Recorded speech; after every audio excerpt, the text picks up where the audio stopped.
안녕하세요. 토요미스테리 디바 제시카입니다. 여러분 혹시 아이색이란 단체에 대해 들어보셨나요? 이건 세계 최대의 비영리 단체인데요. 청년들에게 다양한 봉사활동과 또 인턴십 기회를 제공하고 있습니다. 젊은 청년들이 이런 풍부한 경험을 해서 사회에 나가서 영향력 있는 사람이 되도록 돕고 있죠. 현재 120개 이상의 국가에서 4만 명의 회원을 두고 있어요. 한국과 일본에서도 대학생 동아리 형태로 단체가 이렇게 만들어지는 걸 찾아볼 수 있고요. 지난 2012년입니다. 20살의 마스노 유리카는 아이색 재팬에서 활동하고 있었습니다. 그녀는 세이신 여자대학교 문학부 영어 영문학과 2학년에 재학 중이었어요. 평소에도 워낙 봉사활동을 좋아해요. 그래서 꾸준히 고아원 찾아가고 굉장히 선한 마음을 가진 사람이죠. 동시에 학교의 메이퀸으로 선발될 만큼 또 TV 출연도 했을 만큼 예쁜 외모의 소유자였습니다. 그야말로 지성과 인품 모두 갖춘 팔방미인이에요. 마스노는 어릴 적부터 타인에게 도움이 되고 싶어 했고요. 어쩌면 그녀가 아이색에 가입한 것도 당연한 일이 아닌가 싶어요. 그러던 어느 날 아이색에서 루마니아로 해외 인턴십을 갈 사람을 모집한다 라는 공고를 보게 됩니다. 해외 인턴십이라고 하니까 무슨 전문적인 일을 맡는 거냐라고 생각하실 수 있는데 실상은 루마니아 크라요바라는 도시에 가서 일본어를 가르치는, 교육하는 그 봉사활동을 하는 업무였어요. 마스노 입장에서는 일본어 알려주고 동시에 색다른 이 해외 경험을 할 수 있잖아요. 너무 좋은 기회죠. 그녀는 즉각 이력서 준비해서 응시를 했고 해외 인턴십의 행운은 바로 그녀에게 찾아옵니다. 루마니아에 간다는 생각에 출국일을 손꼽아 기다리게 되죠. 드디어 2012년 8월 14일, 마스노는 비행기에 몸을 실게 됩니다. 일본에서 오스트리아 빈을 거쳐서 루마니아 부쿠레슈티까지 경유를 해야 돼요. 그 시간이 거의 20시간 이상 걸려요. 긴 여정이죠. 근데 마스노는 워낙 이제 설레잖아요. 그래서 하나도 피곤하지 않았고 정말 기대를 잔뜩 안고 다음 날인 15일 저녁 8시 루마니아 앙리코안다 국제공항에 도착합니다. 도착했더니 이미 해가 져서 공항 밖이 어두워요. 서둘러 짐을 챙겨서 발길을 옮기게 되죠. 그런데 스태프가 마중 나온다고 했는데 어딨지?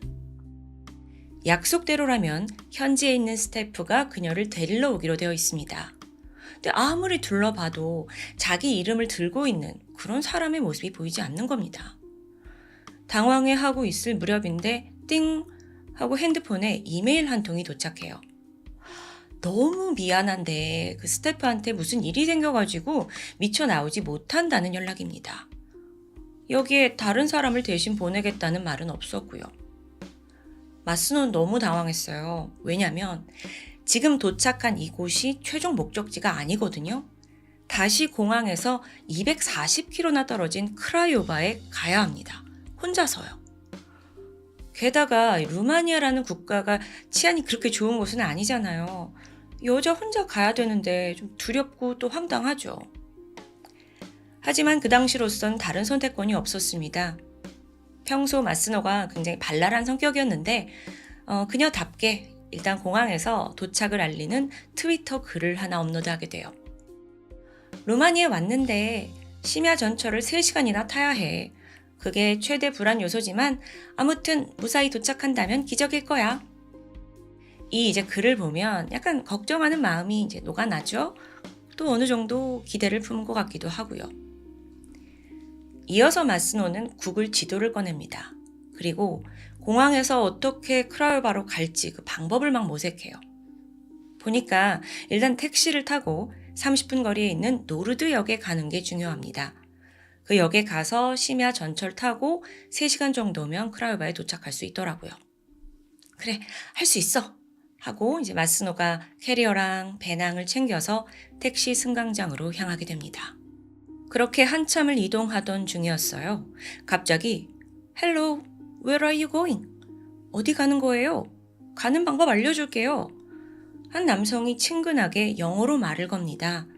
아무래도 큰 캐리어 끌고 서성이고 있는 그녀가 좀 안타까웠던 것 같아요. 심지어 남자는 자기가 가이드 일을 하고 있다면서 루마니아 처음이냐, 퍼스트 타임이냐 굉장히 자상하게 다가왔죠. 그 웃음에 마스노는 경기를 풀게 됩니다. 그리고 노르드역에 간다라고 말을 하게 돼요.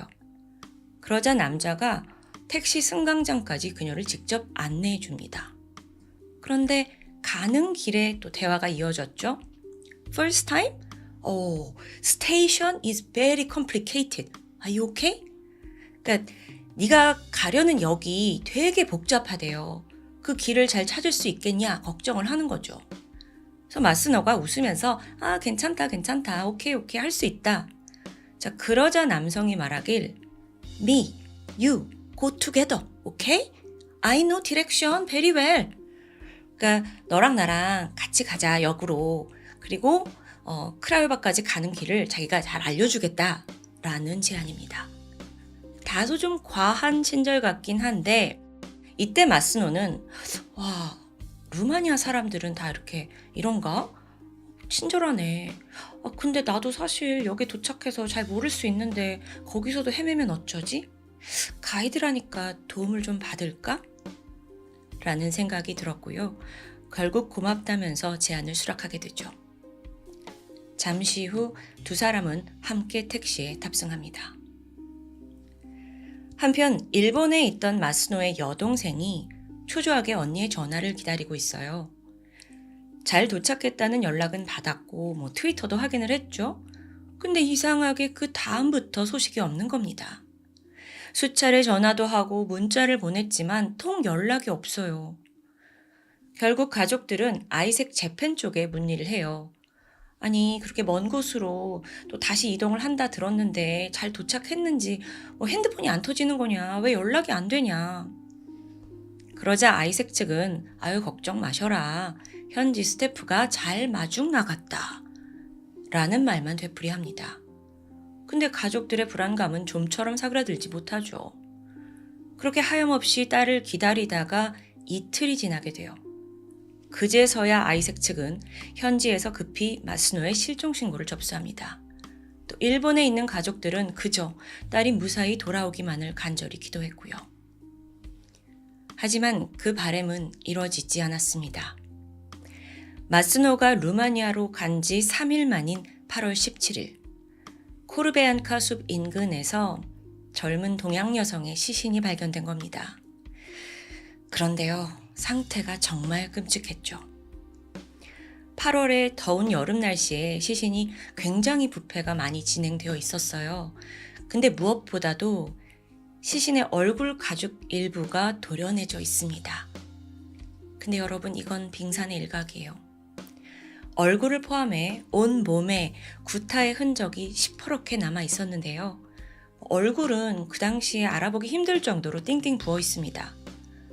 또 흉골과 늑골이 무겁게 눌렸는지 부러져 있었고요. 그리고 너무도 끔찍하게도 눈, 코, 귀, 입, 또 질과 항문까지 여성의 몸에 존재하는 모든 구멍들이 심하게 훼손되어 있습니다. 특히 눈의 경우에는 안구가 파열되고 수정체가 사라진 상태였고요. 경찰은 이게 범인이 피해자의 몸 곳곳에 성기를 삽입하려 했던 흔적이라고 판단했습니다. 게다가 더한 게 남아있는데 죽은 시신에 강간을 한 흔적이 있더라고요. 범인한테 이 피해자는 정말 그야말로 성욕을 풀기 위한 도구로 처참하게 이용되고 또 살해당한 거예요. 그 발견 당시에는 상태가 이렇다 보니까 신원을 바로 파악할 수가 없었어요. 그저 젊은 동양인 여성이다, 이 정도가 다였죠. 다음날 지문과 DNA 검사를 통해서 그 시신이 마스노임이 확인됐습니다. 발견 당시에 마스노의 가방이 시신에서 한 50m 떨어진 곳에서 발견이 됐거든요. 근데 그 안에 있어야 할 핸드폰, 카메라, 지갑 다 사라져 있었어요. 폭행과 살인, 강간도 모자라서 범인이 강도질까지 다 가져간 거죠. 하지만요, 이게 오히려 수사에 도움을 주게 됩니다. 경찰이 즉각 그 핸드폰 GPS를 추적하게 되거든요. 머지않아 부쿠레슈티의 한 아파트에서 마지막으로 핸드폰이 꺼진 게 확인된 겁니다. 경찰은 즉각 아파트 주인의 신원을 확인했죠. 그랬더니 그는 바로 26살의 니콜라이 블라드. 이 사람이요. 와, 일단 기록만 봐도 화려합니다. 강도, 강간, 여러 가지 폭행까지 전과 600범이에요. 제가 토요미스테리 하다가 전과 600범은 처음 봐요. 심지어 살인 전과도 3건이나 들어있습니다. 한마디로 최악의 흉악범이에요. 아니 근데 살인 전과까지 있는데 어떻게 그냥 막 돌아다니죠? 감옥에 있어야 하는 거 아니에요? 루마니아라 그런가? 어쨌든 경찰은 니콜라이가 범인임을 거의 확실하게 돼요. 그리고 시신이 발견된 지 불과 4일 만인 8월 20일 니콜라이는 체포됩니다. 그는 혐의를 부인했지만 증거가 너무도 확실해요. 시신의 옷에서 발견된 범인의 DNA가 그와 정확히 일치했던 겁니다. 아니 근데 니콜라이가 그냥 막 발뺌입니다. 자기는 모르는 일이라면서 시치미를 떼는 거죠. 경찰은 더 강하게 압박을 했고 결국 며칠간 이어진 신문 끝에 그날의 진실이 드러나게 됐습니다. 사건 당일 니콜라이는 공항 인근을 어슬렁거리면서 타겟을 물색하고 있었어요. 약간 어리숙하면 좋고 여성이면 더 좋죠. 그러던 중 눈에 들어온 게 마스노였는데요. 뭔가가 이제 잘 풀리지 않는지 쩔쩔매는 그런 초보 여행객의 모습에 그는 미소를 지었습니다. 그리고 잠시 후 친절한 가이드인 척 그녀에게 다가가서 길이 어렵다, 도와주겠다. 여기에 마스노는 그저 루마니아 사람의 선의라고 생각을 한 거예요. 곧이어 같은 택시에 탑승했고요. 탑승하고 나서 니콜라이가 기사한테 루마니아어로 어디로 가달라라고 말을 합니다. 마스노는 상황을 알지 못하죠. 근데 택시는 원래 마스노가 가려던 그 노르드역과는 사실 정반대 방향으로 가고 있었어요. 그렇게 머지않아 5분 정도 지났을 무렵 국도 중간쯤을 달리고 있었거든요. 근데 갑자기 니콜라이가 루마니아어로 택시를 세우는 겁니다. 저기 있는 저 정류장에서 내려주세요. 마스노도 이걸 이제 감지했어요. 근데 왜 내리지? 이때 니콜라이가 버스면 우리 더 빨리 갈 수 있어 라고 거짓말을 한 거예요. 그렇게 택시에서 내렸는데 거기에 버스 정류장이 있긴 합니다. 근데 주변은 다 울창한 숲이에요. 심지어 밤 9시라 어두컴컴하고요. 잠시 후 택시가 사라지자 니콜라이는 본색을 드러냈습니다. 숲으로 마스노를 유인했고요. 적당한 곳에 도달하자 그녀를 무작정 폭행하기 시작합니다. 그리고 준비해둔 밧줄로 그녀를 결박했어요. 이후 그는 마스노에게 욕정을 풀었습니다. 그녀의 시신에 남아있던 흔적이 어떤 고통을 당했는지 짐작해 하죠. 강간은 거의 고문에 가까웠어요. 뿐만 아니라 칼로 찌르고 살을 도려내는 엽기 행위도 마다치 않았습니다. 이걸 당하는 마스노는 낯선 이를 쉽게 믿어버린 자신을, 아니 루마니아라는 곳에 온 자체를 뼈저리게 후회했을 겁니다. 동시에 이런 고문을 당하느니 차라리 죽는 게 낫겠다고 생각했을지도 모르죠. 결국 범인은 마스노를 목졸라 살해합니다. 하지만 아직 끝이 아니죠. 도대체 무슨 생각이었는지 이 괴물이 죽은 이를 또다시 성폭행하고 시신을 훼손한 거예요. 그렇게 마스노는요, 정말 이 타지에 도착한 지 한두 시간도 채 지나지 않아서 싸늘한 주검이 되었습니다. 여러분, 이렇듯 사건의 전말이 공개가 됐어요. 근데 다소 의외의 반응이 쏟아졌죠. 루마니아의 일부 여론이 피해자인 마스노에게 책임이 있다라는 비난을 하는 거예요. 그러니까 이런 식이죠. 아니 그 늦은 시간에 모르는 사람을 왜 따라가냐. 사실 이건 일본에서도 비슷한 의견이 있었습니다. 갑자기 말을 걸어온 낯선 남자와 택시의 동승에 그 자체가 믿을 수 없는 거 아니야? 또는 일본에서는 여성들한테 아무나 따라가면 안 된다라는 거 확실히 가르쳐야 돼 라는 반응이었죠. 거기에 더해 루마니아 쪽 언론에서는 무방비한 일본 여성의 과오로 루마니아와 일본 양국의 관계까지 망쳐졌다라는 보도가 나오기도 했습니다. 한편 애초에 아이색 측에게도 책임을 물어야 한다라는 반응이 있어요. 생각해보세요. 예정대로 현지 스태프가 그녀를 픽업했다면 이런 일 없었을 거잖아요. 하지만 아이색은 회피하기 급급했죠. 아예 웹사이트를 닫아두더니 본건에 관해 일절 설명을 삼가하겠습니다. 이런 문구를 거기다 써놓습니다. 심지어 애도의 말도 전하지 않았고요. 아니, 자기네 단체에서 기획을 한 해외 인턴십인데 최소한의 안정도 보장해주지 못했고 또 이런 식으로 항거하니까 많은 사람들이 실망할 수밖에 없었습니다. 나중에 밝혀진 바에 따르면 사실 마스너가 루마니아행을 썩 내키지 않았다고 해요. 합격은 하긴 했지만 뒤늦게 조사를 좀 해보니까 여기 치안이 너무 안 좋다라는 걸 알게 된 거예요. 그래서 8월 8일 날 고민 끝에 내가 좀 인턴십을 포기할 수 있냐? 라고 전달을 합니다. 아이색에요. 근데 단체는 야, 너 이제 와서 이럴 수 없다. 캔슬 우리 안 된다. 네가 책임을 져야 한다. 하면서 좀 무리하게 그녀를 루마니아로 떠밀었다는 게 밝혀지죠. 결국 그녀는 루마니아로 갔지만 그 결과가 너무 참담합니다. 한편으로 사실 일본 내에서 그녀의 죽음과 관련된 여러 음모, 의문이 존재하는데요.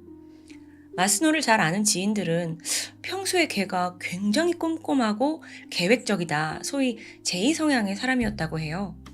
그런 그녀가 그걸 지원하기 전에 루마니아에 대해서 정말 몰랐을까? 라는 의문이 제기된 겁니다.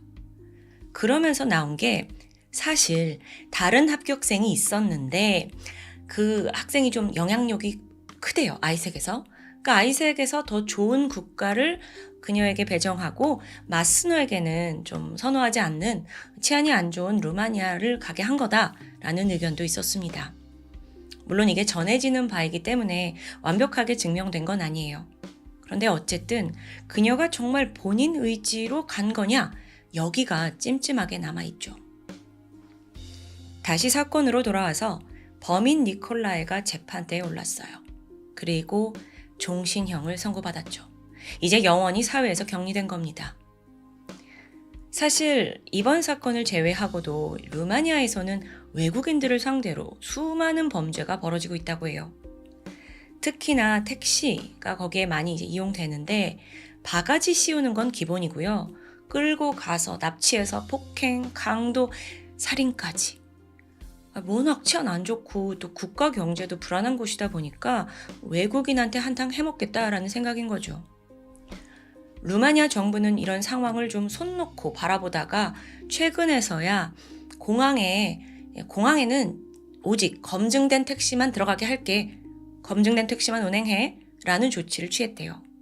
이게 적극적인 대응은 아닌 것 같은데 어쨌든 저 같은 경우에는 오늘 사건을 접하고 나서 여행을 그렇게 좋아하지만 루마니아를 방문할 생각이 싹 사라졌습니다. 여러분은 어떠셨나요? 지금까지 토요미스테리 디바제시카입니다. 안녕하세요. 토요미스테리 디바제시카입니다. 영국 북쪽에 위치한 도시 요크셔. 우리에게 잘 알려진 맨체스터라는 곳보다 조금 더 북쪽에 있는 행정구역입니다. 사실 한국인 여행자들이 즐겨 찾는 곳은 아니죠. 그렇다 해도 요크셔 지역에 가보면 중세시대 성벽과 건물들이 잘 보존되어 있다고 해요. 그래서 잠깐의 중세 과거로 돌아간 기분을 느낄 수 있어서 현지인들에겐 인기가 높은 곳이죠. 2001년 11월 18일 저녁, 그날 요크셔의 어두운 거리를 홀로 걷던 한 남성에게 우연히 어떤 물건이 눈에 들어옵니다. 그건 덩그러니 놓여있는 대형 캐리어였어요. 사실 이 캐리어는 이 장소에 몇 주째 그냥 방치되어 있었거든요. 그러니까 그냥 사람들도 누군가 잃어버리고 두고 왔구나 싶었고 찾으러 오겠지 건드리지 않았다고 해요. 목격자 남성도 사실은 이 길을 오가면서 몇 번이나 이 가방을 본 적이 있고요. 근데 그날은 유독 그 존재가 좀 거슬렸습니다. 아니 가방을 왜 안 찾아가? 그냥 여기 이렇게 이 대형 가방을 둔다고? 결국 호기심을 이기지 못한 남성은 캐리어를 열어보게 돼요. 그러자 가장 먼저 보이는 건 웬 털뭉치였죠. 뭐야 이게 싶어가지고 이렇게 조심스레 그걸 걷어내는데 순간 눈이 마주쳤습니다. 사람 눈과 눈이 마주쳤다고요. 그러니까 이 털뭉치가 머리에 붙어있던 머리카락이었던 거죠. 너무 놀란 남성이 곧장 황급히 경찰에 신고를 하는데요. 그 당시가 11월이었어요. 그래서 추운 날씨였는데도 불구하고 시신은 굉장히 부패되어 있었습니다. 그러다 보니 이거 아무리 부검을 해도 신원이나 사망 원인 또는 어떤 유의미한 단서를 찾을 수 있을지 확신이 들지 않았죠. 그나마 육안으로 파악이 가능했던 건 주근이가 여성이고 또 나체 상태였다는 점입니다. 근데 여기서 이 시신 유기 상태가 굉장히 특이해요. 양 손목이 다 묶여 있었고요. 눈을 제외한 얼굴의 모든 부분이 테이프로 꽁꽁 싸매어져 있었어요. 근데 여기서 이 테이프 모양도 독특합니다. 일반 투명 테이프나 택배 테이프가 아니었고요. 파란색 배경에 그래픽이 막 들어가 있는 디자인 테이프인 거예요. 네, 이건 아주 결정적인 단서가 될 수 있죠. 경찰은 이걸 추적하면 범인을 잡을 수 있으리라 생각했습니다. 시신에 대한 추가 조사가 이루어졌고 끝내 이 피해자는 동양인 여성이다 라는 사실까지 밝혀졌어요. 근데 이게 딱 여기까지였죠.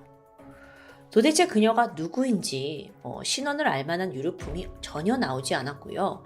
또 시신이 워낙 부패한 탓에 여성의 나이가 어느 정도 됐는지조차 파악하기 어려웠습니다. 경찰은 여성의 얼굴을 감싸고 있던 그 디자인 테이프에 완전 매달리게 돼요.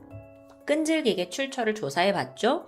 그러다가 판매처를 결국 알아냈는데 이게 길버트와 조지라는 이름의 예술가들이 자기네 갤러리에서 한정적으로 판매했던 제품입니다. 심지어 약 800개 정도만 시중에 유통되어 있는 상태였고요. 테이프치고 많은 양은 아니죠. 그러니까 충분히 추적이 가능해 보여요. 근데 문제가 있었죠. 이 테이프가 판매된 장소를 지도에서 좀 보면 요크셔와 한참 떨어진 남쪽의 런던, 또 영국 남서부 도시인 코널, 그리고 영국 북서쪽의 리버풀이었습니다. 사건이 벌어진 곳과 다들 거리가 꽤 떨어진 곳이에요. 그러면 갑자기 그 도시 가서 테이프 구매자들을 찾는다? 이게 쉽지 않잖아요. 그렇게 경찰의 수사는 한계에 부딪히게 되죠. 자, 첫 번째 사건으로부터 약 4개월이 지난 2002년 3월입니다. 이번엔 런던 동부에 있는 도시 도크랜드에 있는 한 민박집 벽장에서 한 구의 시신이 발견됩니다. 배관 공사를 하고 있던 인부가 욕조 패널을 뜯어내게 되거든요. 근데 벽 안쪽에 막 구더기랑 파리가 막 들끓고 있는 거예요. 즉각 이게 보자마자 이거 보통 일 아닌데 싶어서 불길했고 경찰에 신고를 했는데 수사관이 와서 벽을 뜯어본 결과 안에서 유기된 시신이 나온 상황입니다. 자, 이 구더기와 파리가 막 들끓고 있었다고 했잖아요. 그 양으로만 봤을 때도 이 시신이 상당히 오랜 시간 동안 안에 방치되어 있었다는 게 파악됐어요. 게다가 부패도 너무 많이 진행돼서 악취가 고약했고요. 그런데 특징이 이 시신 역시 눈을 제외한 얼굴의 모든 부분이 테이프로 꽁꽁 싸매어져 있습니다. 이거 앞서 사건과 너무 비슷해요. 그리고 이 테이프는 어땠을까요? 여기서 다른 점이 있다면 이 벽 안에 있던 시신 테이프는 요크셔에서 발견된 것과 같은 테이프는 아니었어요. 그럼에도 불구하고 일단 시신을 유기한 형태는 매우 비슷합니다. 곧장 경찰은 동일범의 소행일 것이다 라고 의심을 하고 두 사건을 동일선상에 두고 수사를 진행하게 되죠. 자, 가장 중요한 건 여기서 그 두 번째 시신이 발견된 장소, 민박집이라고 했잖아요. 그럼 여기가 어떤 곳이냐? 여기는 임대료가 좀 저렴합니다. 그래서 주머니 사정이 가벼운 대학생들이 자주 찾던 곳이에요. 그리고 공교롭게도 이곳의 운영자는 31살의 한국인 김규수 씨. 이 사람에 대해 좀 알아보니까 지난 2000년, 2년 전이죠. 어학연수차 영국에 왔었어요. 그러다가 아예 여기에 눌러 앉아서 한인 학생들을 대상으로 민박집을 운영하게 된 겁니다. 경찰은 즉각 그를 참고인 자격으로 조사를 했죠. 근데 이 김규수 씨는 난 벽 속의 시신에 대해서는 난 전혀 모르는 일이다 라는 강경한 입장이에요. 김규수. 그는 주변에서 평판이 좋은 사람이었습니다.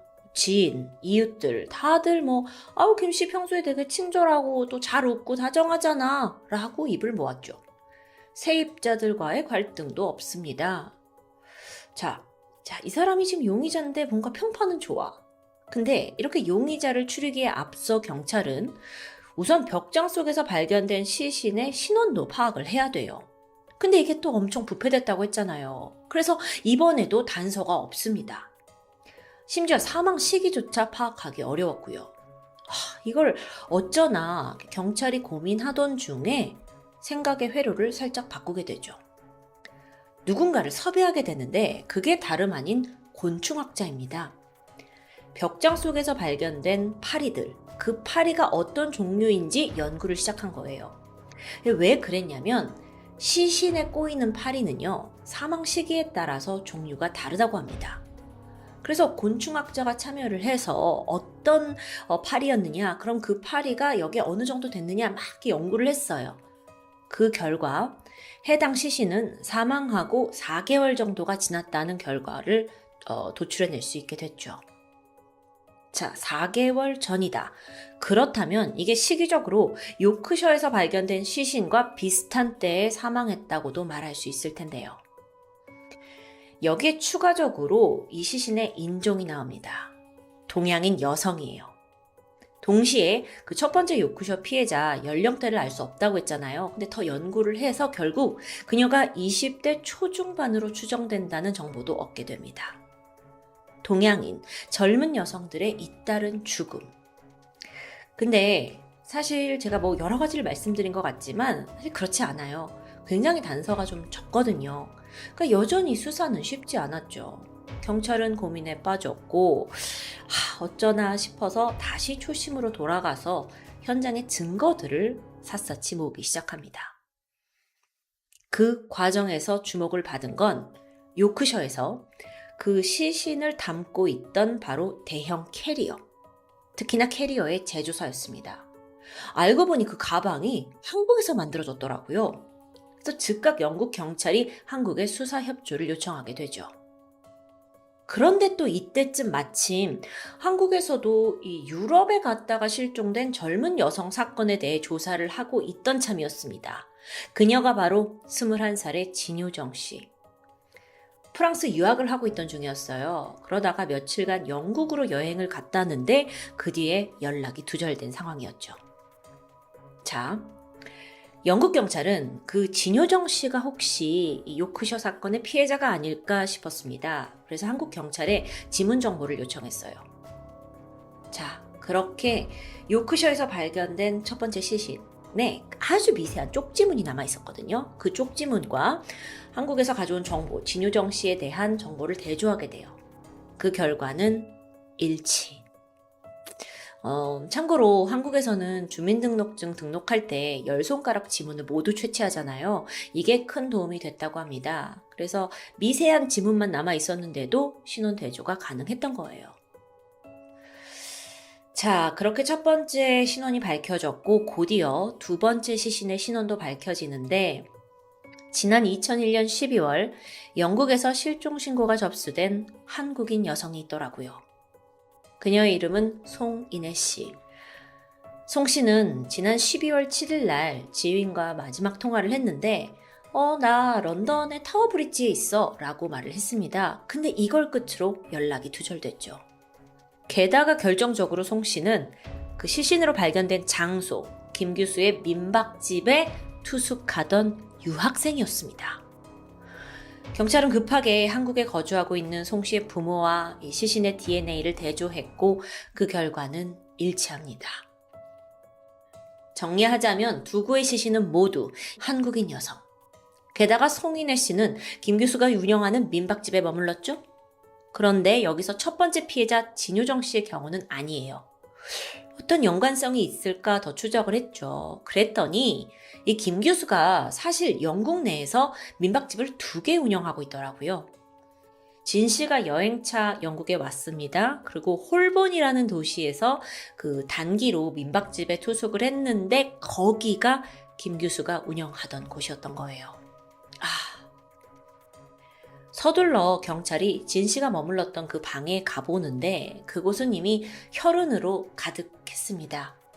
현장 상태로 봤을 때 진 씨는 이 민박집에서 잔혹하게 살해당하고 이후 자기가 가지고 온 그 캐리어에 담긴 채 유기된 것으로 보입니다. 진 씨와 송 씨 사이에 친분은 없었고 두 사람의 유일한 교집합은 김 교수뿐이었죠. 자, 지금 이렇게 김 씨가 범인임을 나타내는 증거들이 계속 드러나죠. 먼저 진 씨의 그 시신을 감쌌던 파란색 디자인 테이프 기억하시나요?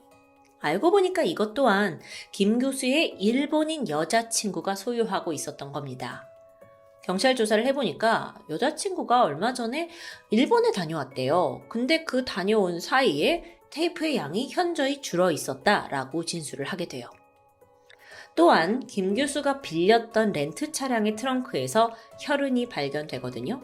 근데 이 혈흔이 진 씨, 그러니까 첫 번째 피해자가 머물렀던 그 민박집 방에서 나온 혈흔과도 일치했습니다. 여기에 더해서 정말 빼박인 게 있는데 김 교수가 진효정 씨 명의의 카드를 사용한 기록까지 나와요. 또 이 두 번째 피해자 송 씨, 송인혜 씨가 실종된 직후 김 교수가 돌연 캐나다로 출국을 했거든요. 근데 그 시점에 피해자 송 씨의 신용카드를 소지했다는 점도 연이어 확인됐고요. 이 사건? 이 정도 되니까 영국 경찰도 김 교수가 범인이라고 확신을 하게 되죠. 그런데 정작 김 교수는 어땠을까요? 아주 당당한 태도로 범죄를 부인합니다. 경찰에 자진 출두했어요. 그러면서 형사님, 저는 아무것도 모릅니다. 이건 저와 아무 관련이 없어요. 그냥 손님일 뿐이에요. 이렇게 말을 하는데요. 영국 경찰 또한 쉽게 물러나진 않았죠. 8명의 전문 수사팀을 꾸려요. 그리고 한국에 파견을 해서 사건과 관련된 참고인 진술을 하나하나 확보했습니다. 여기에 계좌 거래 내역도 다 밝히고 정말 김 교수를 체포하기 위한 각고의 노력을 펼치게 된 거죠. 또 법의학적인 분석을 통해서 진 씨와 송 씨의 얼굴을 테이프로 감싼 인물이 동일인이다라는 결과를 얻기도 해요. 그러니까 이 두 종류의 테이프가 다르긴 했지만 이걸 어떻게 둘렀느냐, 그 형태를 봤을 때 이건 분명 같은 사람이 한 거다라는 결과예요. 그런데 이와 반대로 김 교수 측은 그래? 그럼 내가 죽였다는 직접적인 증거 있어? 증거 없잖아. 이렇게 강하게 밀어붙였습니다. 사실 이 테이프에서 김 교수의 지문이 나오거나 이런 건 아니거든요. 그게 더 결정적이죠. 그러니까 김 교수 쪽은 좀 당당하게 난 아무 관련 없다 라고 말하는 거고요. 조사가 진행되는 내내 김 교수는 저는 범인 아닙니다 라고 말을 하긴 했어요. 근데 이 말 외에는 사실 아무런 말도 하지 않았다고 합니다. 나머지는 변호인을 통해서 한 거겠죠. 수사에 매우 비협조적인 태도입니다. 이런 상황에서 영국 검찰은 일단 그를 2건의 살해 혐의로 기소하게 돼요. 그리고 2003년 3월에 재판이 열렸죠. 김 씨의 아주 강경한 자세에도 불구하고 영국 법원은 죄가 성립된다고 판단을 했고요. 결국 그에게는 종신형이 선고됐죠. 런던 법원은 김 교수가 자신의 민박집에 온 한국인 여성들을 이유 없이 살해했고 그렇기 때문에 사회에 굉장히 악이 되고 위험이 되는 인물이기에 영원히 격리하겠다라고 발표했습니다. 그 당시 이 선고가 이제 딱 나오게 되는데 김 교수가 이거를 듣고 있었죠. 당연히 법정에 있으니까. 근데 표정의 동요가 하나도 없이 굉장히 담담한 모습이었다는 후문이 전해집니다.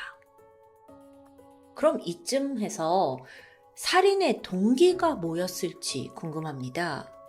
왜 자기 민박집에 돈을 내고 온 투숙객을 죽인 걸까요? 여성들이라서?